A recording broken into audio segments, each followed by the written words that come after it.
A região do meio-oeste de Santa Catarina é conhecida cada vez mais pelas suas vinícolas e pelos vinhos que aqui são produzidos.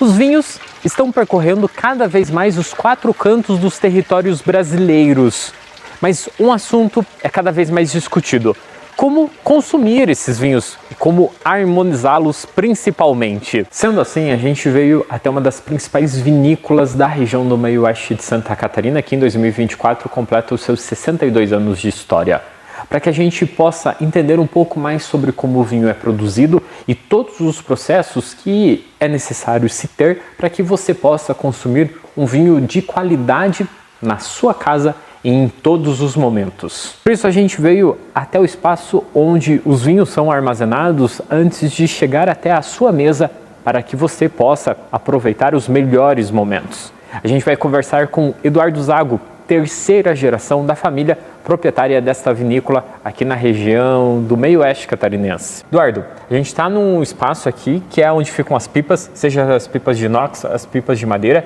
É um espaço que recebe aí os vinhos antes de eles serem encaminhados, engarrafados aí e irem para a mesa dos consumidores, né? Isso. Aqui a gente está em um espaço então onde a gente tem alguns tanques em inox e alguns tanques em madeira ainda.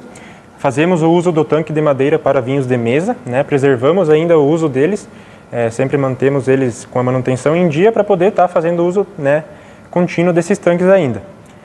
Então, durante a fermentação, o vinho de mesa fica estocado nesses tanques e pós-fermentação também, depois de pronto, ficam armazenados no tanque até que chega a etapa de produzir eles, né? Então, quando chega a hora de produzir, a gente retira dos tanques e passa para a garrafa nossa. Então. Com certeza.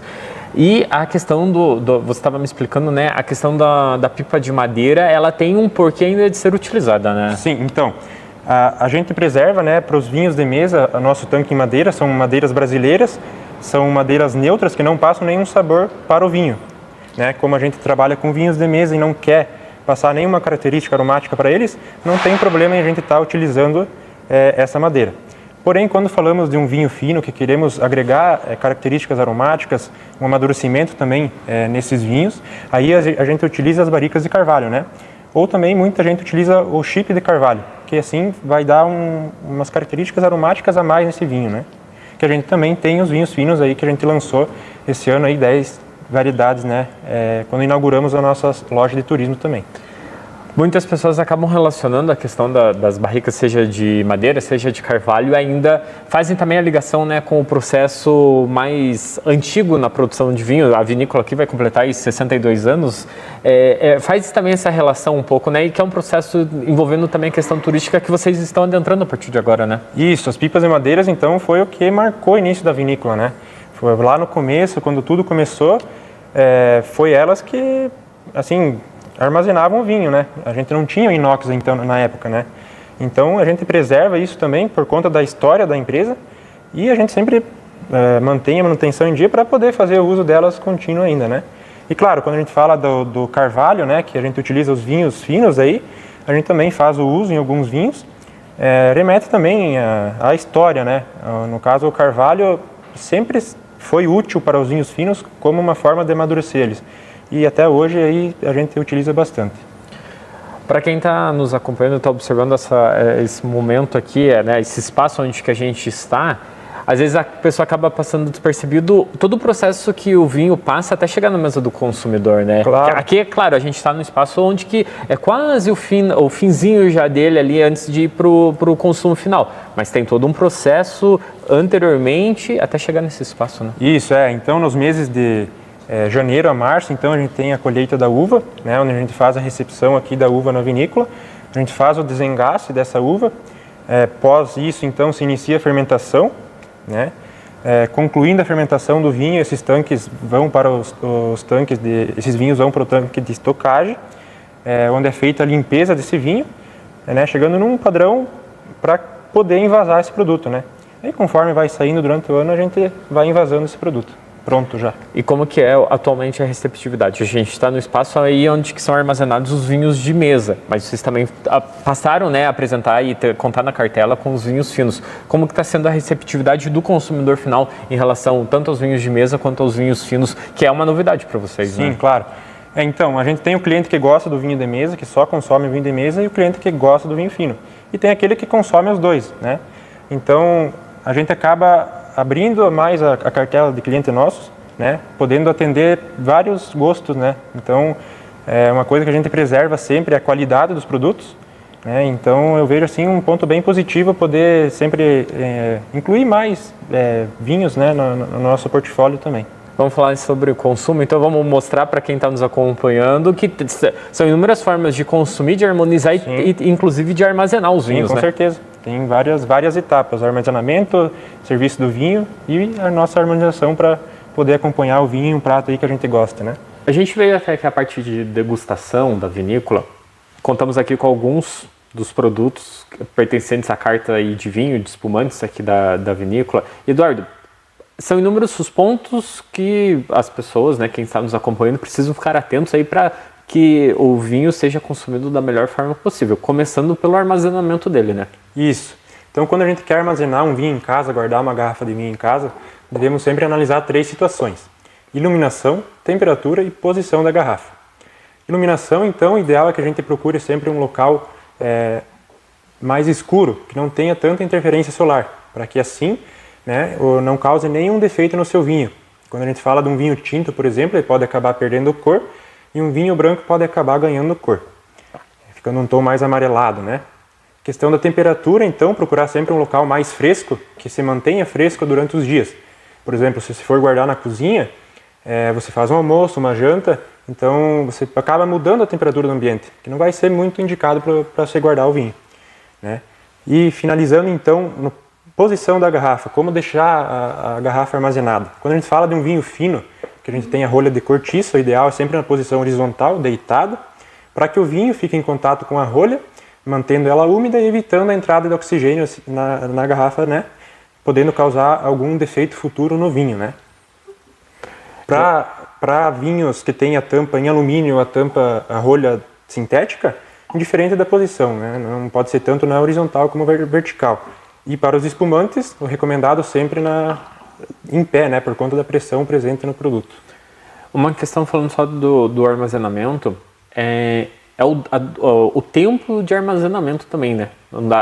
Às vezes as pessoas acabam tendo aquele costume de comprar e quase que fazer um estoque de vinho em casa.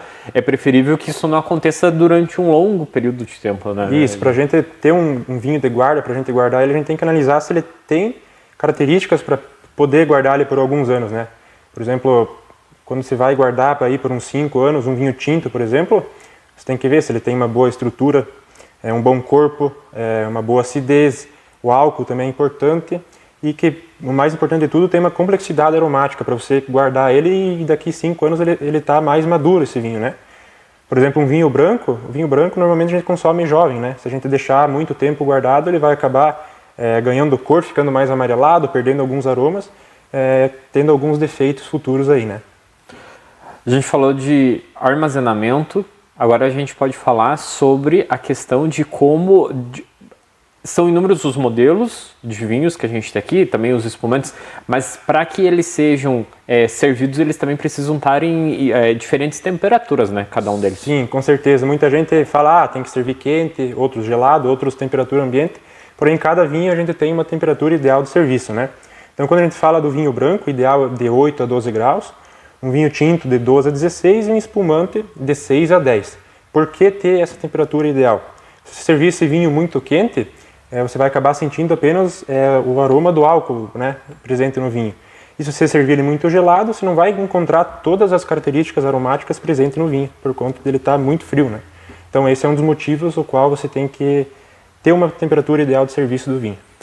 E com isso a gente acaba caindo também na questão de, a gente falando de temperatura, a gente acaba relacionando também, aí a gente está no outono agora, as temperaturas mais baixas, mas falando em temperatura, os vinhos também podem ser consumidos em dias mais quentes. O vinho branco ele começou a ganhar espaço dentro de dias mais quentes, né, o consumo dele. Sim, com certeza. O vinho branco, hoje a gente tem vinhos brancos equilibrados, refrescantes, que com certeza até no verão a gente pode estar consumindo aí, que vai cair muito bem aí com a temperatura mais quente, né? É aquela questão, o vinho não há... Claro, o momento onde ele tem um maior consumo é no inverno, mas ele pode ser consumido aí em qualquer momento. Sim, em qualquer momento. Deve ser consumido em qualquer momento. A gente falou de tudo isso, mas um ponto que vem ganhando cada vez mais espaço é a questão da harmonização, né? A gente tem aí inúmeros modelos dentro da carta, mas a questão da harmonização, cada vinho acaba casando com uma situação diferente, né? Isso. Ou com um prato diferente, um momento diferente, né? Isso. Quando a gente fala de harmonização, muitas pessoas acham que é um bicho de sete cabeças, né? Acham difícil se harmonizar um vinho com um prato. Mas se a gente for harmonizar por semelhança, a gente consegue fazer umas harmonizações bem legais. Por exemplo, o vinho tinto, ele é um vinho mais encorpado, mais complexo.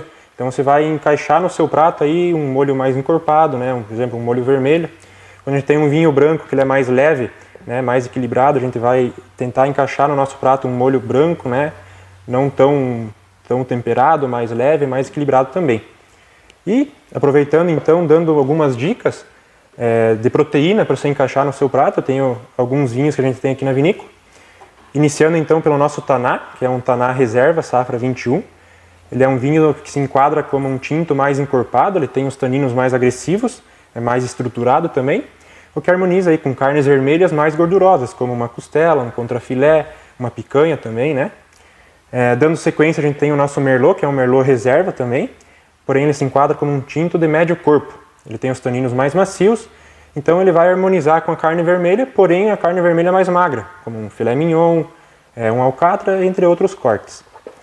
Na sequência, então, a gente tem o nosso lançamento também, o nosso Orange Wine, que ele é um vinho branco, produzido com as uvas Moscato. A diferença dele é que ele é produzido pelo método vinho tinto, né? Então, durante a fermentação, o líquido fica em contato com a casca, extraindo assim mais tanino e mais estrutura para esse vinho, tornando ele um vinho versátil, harmonizando tanto com carnes brancas e carnes vermelhas também.